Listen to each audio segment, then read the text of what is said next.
100 men versus one gorilla. You've seen the hot takes, you've seen the comments, and you've definitely seen the outrage. Could 100 average, unarmed dudes actually take down a single, ticked-off silverback gorilla in a no-holds-barred death match?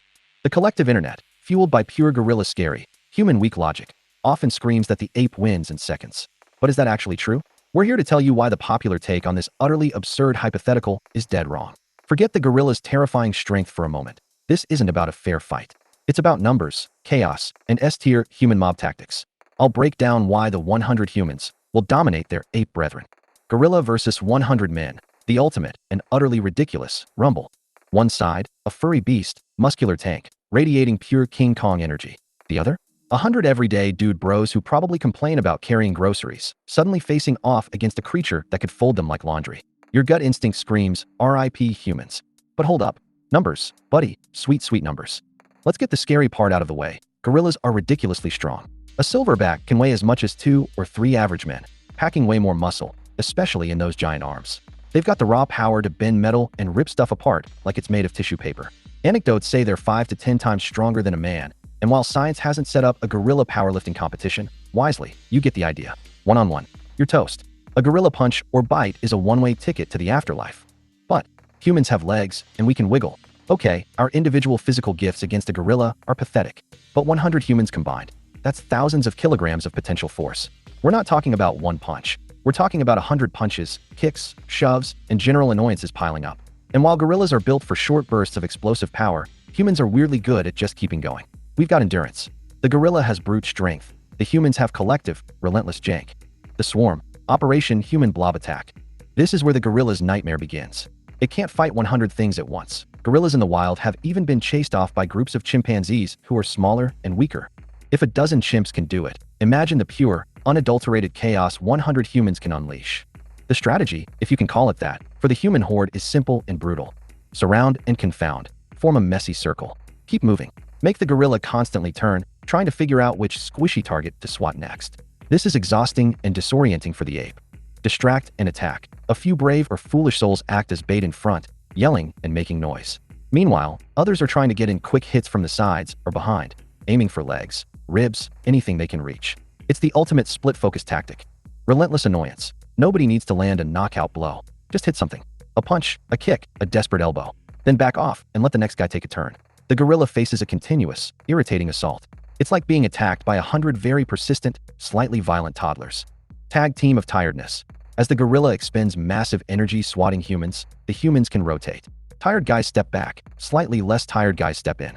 The gorilla is a solo act. It gets tired, it slows down, and the relentless human tide keeps coming. 100 sets of fists and feet, even weak ones, add up. The collective force applied over time will wear the gorilla down in a way no single opponent ever could. Running on fumes, the gorilla's endurance problem. Gorillas are sprinters, not marathon runners. They can charge, they can hit hard, but they tire relatively quickly under sustained stress. Those wild chimp versus gorilla encounters sometimes lasted for a while, with the gorilla eventually retreating because it just got tired of dealing with the group. In a fight against 100 opponents, the gorilla would be constantly defending, constantly exerting itself. Its heart rate would be through the roof, its muscles burning. Humans, while individually weak, have decent endurance, especially when survival adrenaline kicks in. We can shuffle, throw awkward punches, and most importantly, we can take turns. The gorilla gets no break. The human horde has a built-in substitution system. As the gorilla fatigues, its terrifying speed and power diminish, making it easier for the humans to land blows and avoid being instantly flattened. Mind games, the terror of the mob. Psychology is a factor even for a silverback. Gorillas are used to being the boss, intimidating rivals. Facing 100 screaming, flailing, weirdly persistent creatures that look vaguely like them but aren't backing down. That's unprecedented. That could trigger panic or a strong flight response once the initial intimidation fails. Remember, in those chimp encounters, the gorilla ran away when overwhelmed. Being swamped by a mob is unnerving, even for a beast. For the humans, fear is real, but group dynamics kick in. Mob mentality, adrenaline, and the shared terror can make people act braver together. If a few guys start attacking, others are more likely to join in then. Plus, humans can loosely coordinate. A very bad day for the gorilla. Yes, the gorilla is going to seriously injure and likely kill many humans. But the remaining humans aren't just standing there. They're fueled by the mob mentality, aiming for vulnerable spots. Eyes, throat, joints, even the soles of its feet if they can get to them.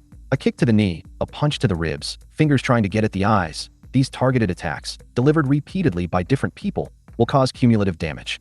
Repeated blows to the head, even from weaker human fists, will cause bruising over time. As the gorilla tires, its defenses weaken, making it easier to land critical hits. Blood loss, swelling, possible internal bleeding. The silverback would end up battered and bleeding, its immense strength sapped by 1,000 cuts. Or, well, punches and kicks. Human strategy. It's less art of war, more dogpile.